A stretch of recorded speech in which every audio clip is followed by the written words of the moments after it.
think about that high dynamic range is to just look at the environment you're in. In fact, look at this room. Just look around the room and notice things where there are highlights. As an example, the top of the exit sign. If you look at the wood paneling over there, you'll see there's highlights along the wood paneling. If you look at our faces, you'll see there's places where these spots are creating highlights in our faces.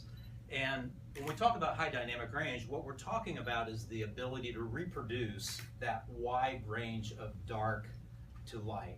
So as an example in this room, one of the things I noticed earlier on is back behind the speakers on the side, there is fabric on the walls and it's dark back there, but as you look at that, you can see the detail in that fabric behind those speakers. That's dynamic range, and for 50 years our television system has been very contained to a very limited box in both contrast, as far as how much of the brightness we can create and how much of the dark levels we can create, and the color space, how much color palette we have. And what we've done with high dynamic range is we've expanded that and made that box bigger.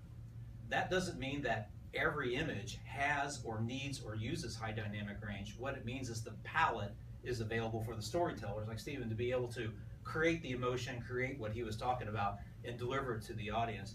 And Dolby Vision provides the ability to do that in the best possible way by creating the dynamic metadata that delivers the artistic intent to the user. So you're seeing things exactly as the director, the colorist, the cinematographer's intended, as Stephen's saying, all the way back from the point of being on set, has intended that emotion, that scene to be shown to you as the audience. And that gives you that spectacular experience that we're looking for at Dolby.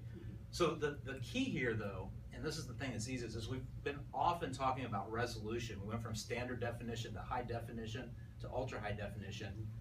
High dynamic range is a resolution too. The more contrast you have available, the more resolution you have in that image from a contrast view. Not necessarily spatial, but from a contrast view. So it does add to the perfection and the ability of that image to be as spectacular as possible.